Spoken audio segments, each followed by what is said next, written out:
Hello, lovely business owners. It's Adèle from Super Funky Penguin Photography, your brand photography specialist. And in a few moments, I am going to be chatting with Tamsin Broster, anti-diet body image coach, and we'll be telling you a little bit about the workshop that we've got coming up as well. So I'm just going to send an invite. Oh, wait a minute. Did I just see? Oh, yeah, I can see you there, Tamsin. I'm just inviting. So give it a second. Hopefully it'll connect. Look at that. There we go. I don't even think you sent the invite, or did you? I see it popped up. It's like I it did. We might have both done it at the same time. I don't know. Yeah, maybe it was a bit time lagged. I'm not sure. My internet connection has been questionable to the point of me having a minor meltdown.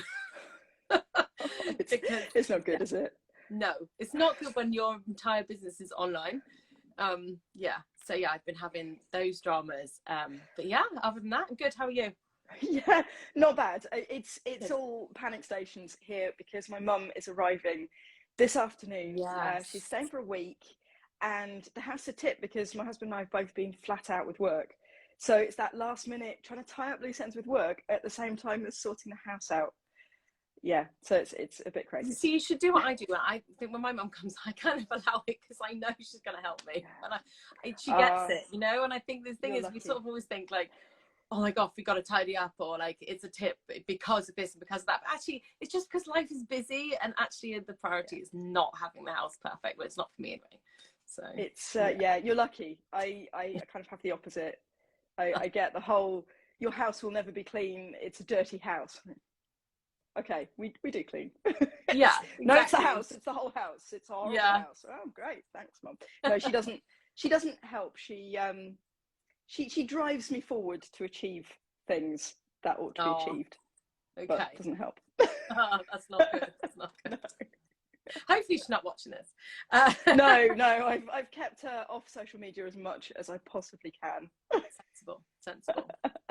Yeah, so how are you? Your hair is looking lovely, by the way. Well, this is it. You see, I am fresh from the hairdressers, and I dashed from the car because every single day, every single time, I don't get my hair done every day.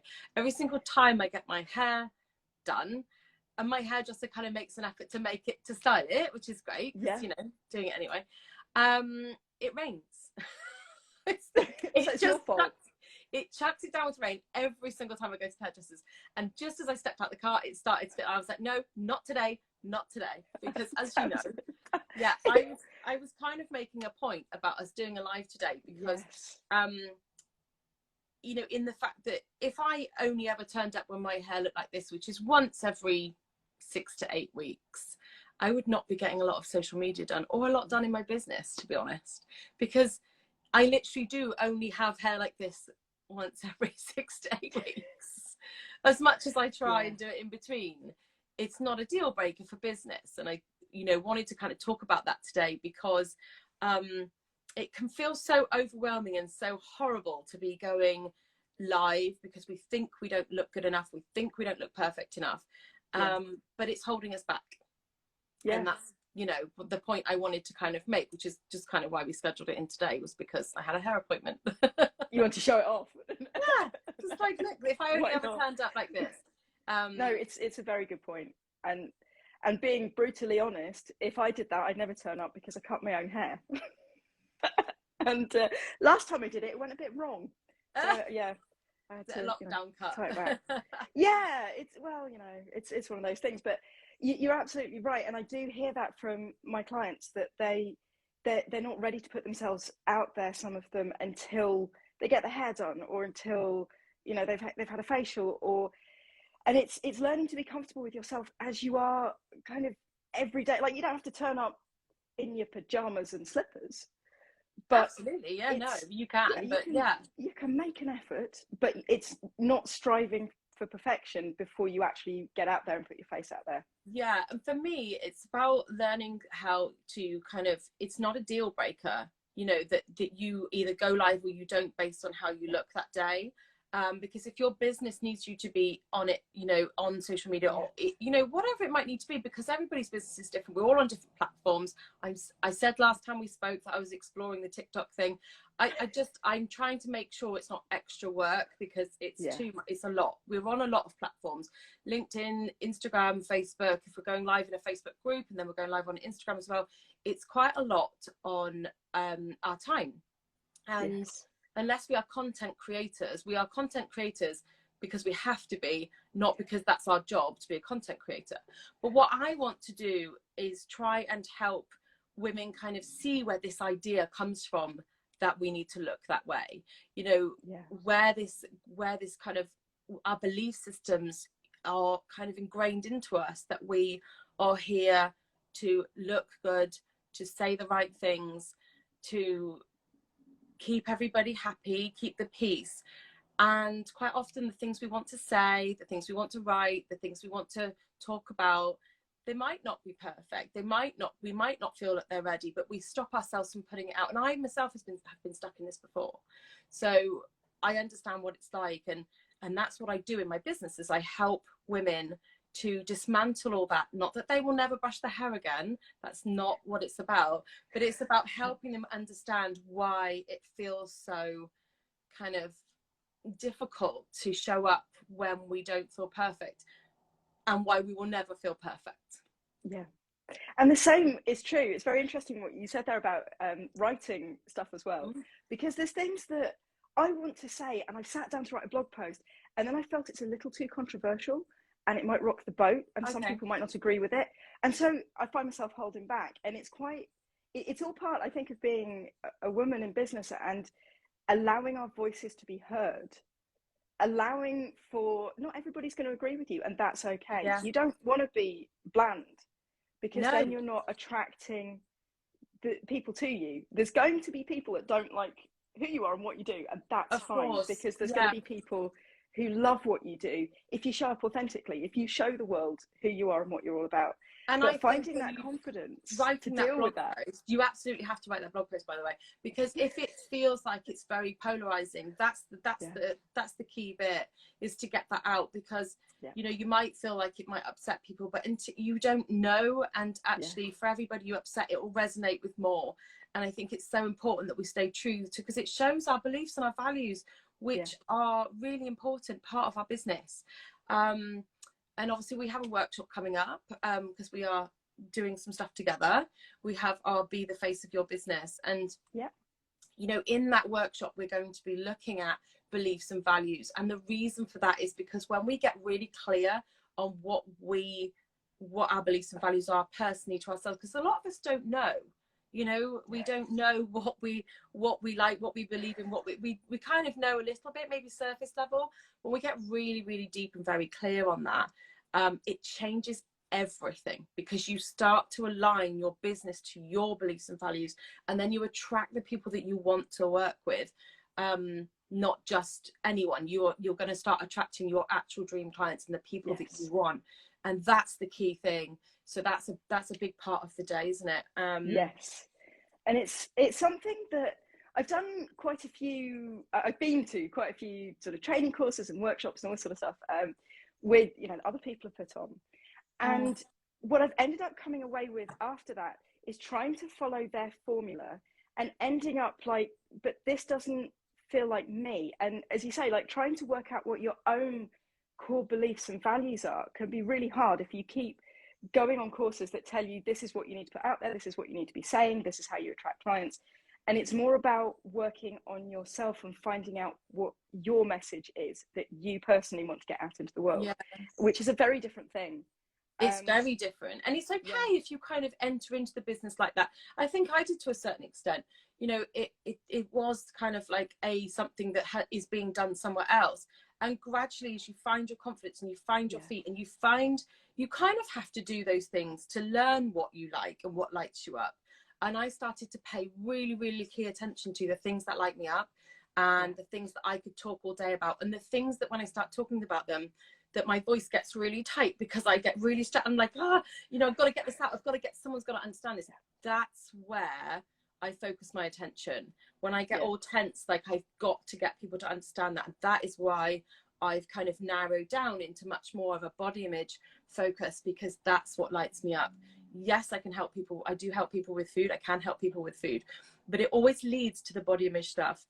Yeah. And that's where, when I have clients and we go through kind of some of the food stuff, and then we get to the part where the body, they kind of realize that actually it's not about that. It's more about my body image and how I feel about myself. And that is kind of, they realize that behind that are a lot of the things that they were taught when they were growing up, all that kind of stuff. Yes. That's when I get really like, yay, we're here. Now I can kind of get into my flow. It's not that I can't do that bit, but that's the bit that lights me up. So I think it's, that's what I want to help people kind of discover, because a lot of people are in their business, but not really sure like what their niche is, maybe kind of thinking that there's something that lights them up, but maybe might be a bit frightened of it because it might be controversial. It might require them to speak out in a way they haven't done before.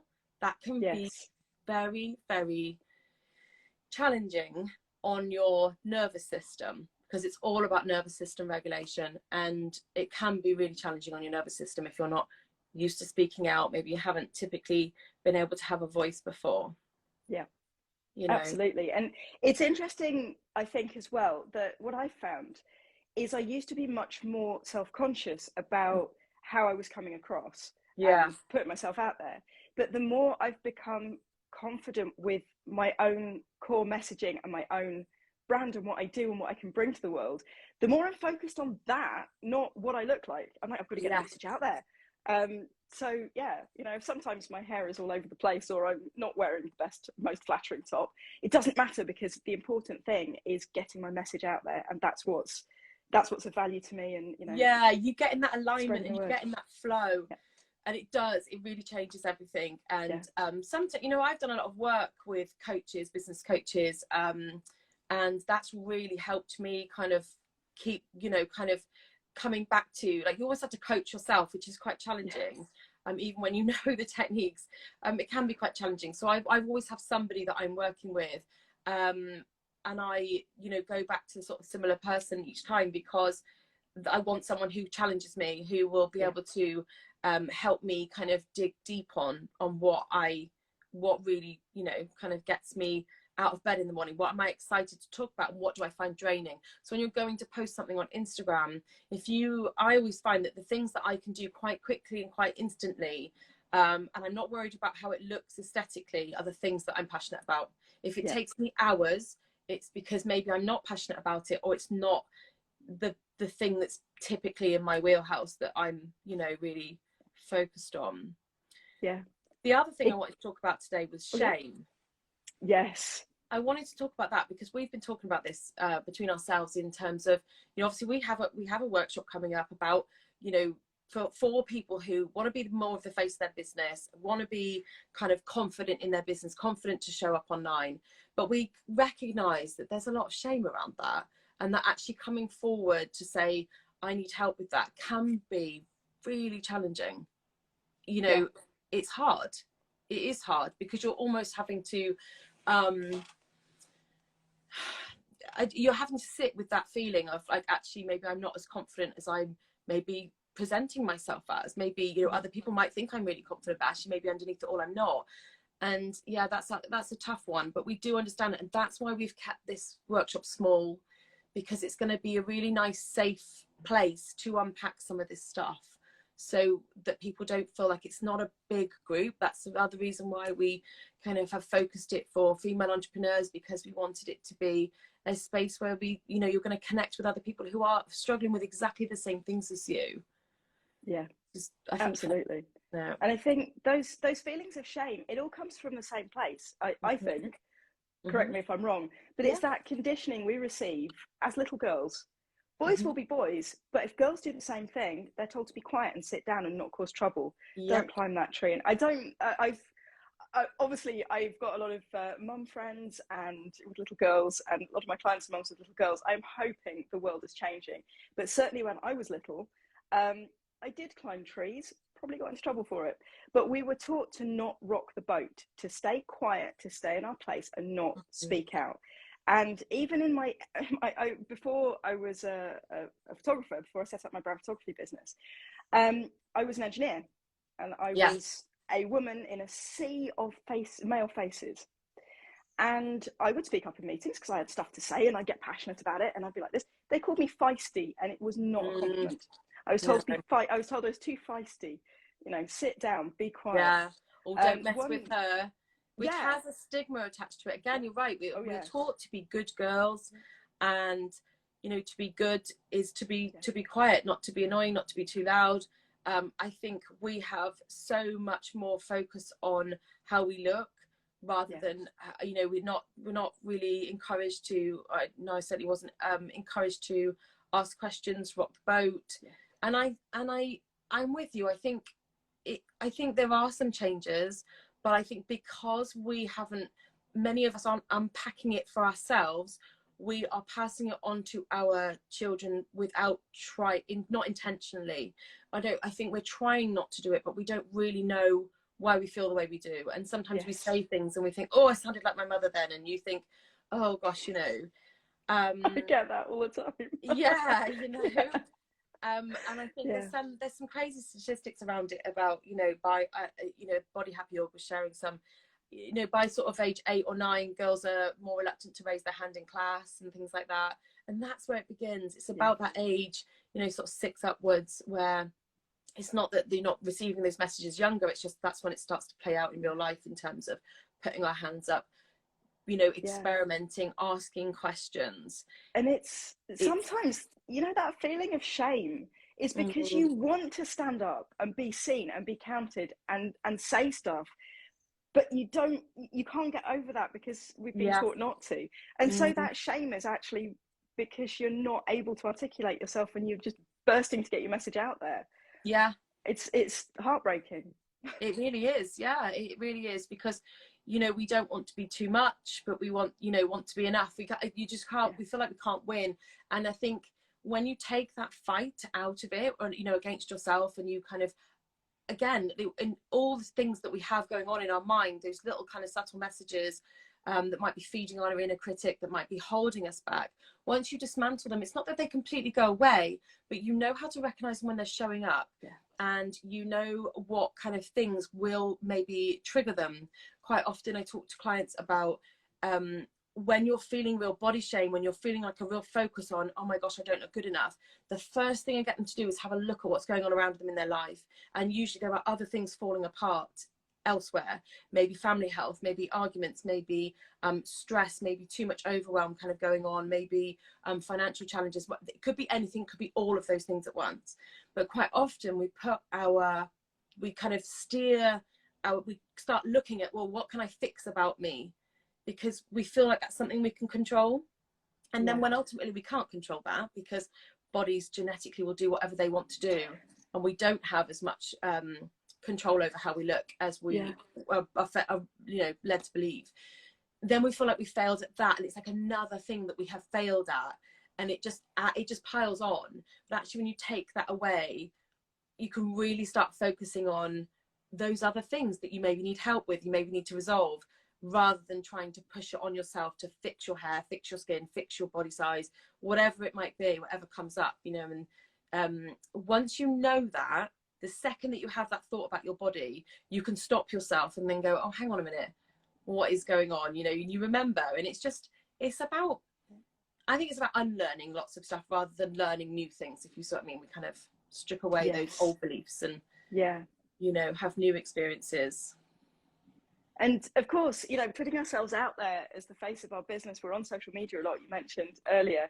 And you said about, you know, we're not influencers, we're not content creators, only in as much as we have to get our business out there, we have to get a message out there. So we've got to create content. Yeah, this is the new way to do things. Yeah, but in being on social media, we are allowing all those images in of the people who are paid influencers, who have the team of people, or who have all the products and all the time to just focus on exactly what they look like. I can't imagine the pressure that they must feel to look perfect. Absolutely. Well, we're all swimming in the same sea. We're all swimming in the same sea. Yeah. And I think the more women I can help opt out of that, or see what they're swimming in, so that they're actually aware of their surroundings, the better. You know, and that's why we sort of teamed up, because we wanted to bring that to life. And I think what we, you know, maybe haven't really talked about much is the amount of we are going to be packing into that day, in a good way, not in a stressful way. But this is pretty much, you know, most of the stuff that I would do with clients one-to-one over a much longer period of time. And you know, we're going to be bringing all of that. I'm not holding back on anything. There's no kind of, well, I'll only save that. If you work one-to-one to me, you're going to get everything. And be able to take away that stuff and put it into practice. And, you know, it ultimately, there's no doubt it will help people be able to show up more and just be more comfortable just as they are, without changing. We're not giving anybody any tricks of how to look younger or thinner or change anything about yourself. We're going to be really focusing in on how can you feel much more comfortable. And I know, because I never would have believed it years ago, I know that there will be people sitting out there listening to us thinking, oh, there's no way you'll ever get me to be comfortable with this stuff. I guarantee I can, because I think most people just think it's not possible for them, but it is. It's totally possible. It really is. It's not trickery. There's no kind of, you know, just telling you to think a different way. That's not how it works, you know. So and it's about practicing it in a safe space as well. So people aren't just going to be sitting and listening to us. They're going to be actually doing stuff. And what goes hand in hand with that, the complementary side of that, is the techniques that you can use with your phone camera, so that when you do have the confidence to do that live or take that photo, you're showing the best version of yourself. Because most of us see photos of ourselves that are awful, especially if we've got small children. We just, you know, if you're taking a selfie, it's never the best angle. But I can teach you and I will be teaching in the workshop, some very simple, straightforward techniques about things that you can do very easily with the kit you already have to get better angles, better background, all that kind of stuff, sorting out light, how to look for those things and get it right. So you're presenting the best version of yourself as well. So again, it's not about putting filters on. It's not about airbrushing and editing afterwards. It's about, as you are now, showing up. So I've got no filters on at the moment, but I'm sitting opposite a window. And I don't think you can see my rosacea. Cloud. Hang on. But I've got a light. But then that's probably too bright. You know, I never get my lighting right. You always do. So I'm actually quite looking forward to that element of the workshop, because I think I need help with that too, because the lighting always disappears in this house. It's kind of, there's lots of blinds, and we don't get loads of light in. So I think it's going to be really good. So we're going to be doing both elements of it. It's going to be an all-round really kind of empowering day, and I'm really excited. Is it okay to admit that I'm really excited about lunch though? Yeah, I am too. Because we've got Wild Fig Bath providing a grazing table, which looks incredible. If you saw our sneak peek of the day, it does look incredible. I mean, the venue is incredible in itself, but then you add into it like a really lovely lunch. It's we've got a great it's making my tummy rumble thinking about it. Sorry, it's all about the food for me. It's always about what we're going to eat. But we've got a great sort of space that we're going to be able to go outside and inside. It's not just going to be sitting in a boring conference room, and that's what we wanted to avoid, wasn't it? We wanted somewhere that felt like a really relaxing space, and we got much more than we were hoping for, even with the venue that we found. Not only did we get a nice relaxing space inside, we've got one outside, we've got gardens to kind of wander around. It's on a beautiful farm. I'm really excited about the venue and the food. In fact, we went round in circles, didn't we, while we were planning this, about whether to call it a retreat or a workshop. We were. We thought, should we call it a workshop retreat? Because I know, it is that all in the name, element of taking yourself out of the everyday hassle stuff, everything that's going on, to really focus on yourself and, you know, move yourself forward. It's not something where we're going to do everything we can to make sure, because you end up with writing an action plan at the end, so that you're not just turning up to something and then the next day go back to business as usual, life as normal. It's about actually making that change and putting something in place so that you can continue down that journey, along that journey, with making those changes to yourself to really find your confidence. And I think re-find your confidence, because I think when we were little, when you're tiny, you generally you have more confidence. You just go out and do stuff and don't think about it. And then things happen along the way in life. And then you get to 41 and you question what you look like before you go out on the school run. Yeah, exactly. And I think for some people, it's not even ever remembering feeling that confidence, and not ever, you know, when we sort of think about getting back to ourselves, I kind of sometimes avoid saying that, because I think, what does that mean if you've never felt like you really known what you wanted? Because especially when we're children, we're looking to other people as our caregivers to provide, you know, stuff for us. So actually, you know, we quite often don't know what we want or what we, you know, think about things, and our values and beliefs, but it is in there. It's just we've got to peel back some layers, and obviously that's where I come in. But you're right about the retreat. We did really toy with that, because, and that's why, if anyone's sort of, you know, wondering why did you choose a big farm with all these grounds and loads of space to move around in? Because we've recognized that, because we've got our own businesses as well, there's a lot of overwhelm. There's a lot of feeling of, oh my gosh, like, it's so much, there's so much on, you know. Have I sent my email today? No, I haven't. Have I been on social media today? Just about. You know, have I, you know, booked in that client? Have I followed up with that person? It is a lot of stuff. And then you've got other things on top of it. Most of us have got kids in school and all this kind of stuff. We have a lot on us and a lot expected of us, and we are feeling the overwhelm. There's a lot of sickness going around at the moment. We've all been sort of suffering with all sorts of bugs and you know, just wiping us out. Like, you were wiped out not that long ago. And that's why we wanted to make it like a day where it felt like you'd been out for the day, you've taken yourself out and actually given yourself a day off, but whilst learning something that's going to really help you push forward in your business. So if anyone's wondering, and everyone's wondering why it matters that we're not taking a packed lunch and that we're having this amazing food, because all of those things is what we're worthy of. That stuff, we're worthy of having an enjoyable day with enjoyable food, with great company, where we're learning from each other and really sharing in that experience. And it's so important to show ourselves that love, basically. It's about self-care, which women in business, mums who run businesses especially, we're really rubbish at that, taking that time to take care of ourselves and that personal development. In the case of this workshop, it's personal development that will reflect in your business and give your business the boost that it deserves too. Yeah, definitely. And again, that's exactly why we didn't just hire a kind of boring conference room with no windows with a PowerPoint presentation, because it's not really us. And we think that you deserve more than that, because you do.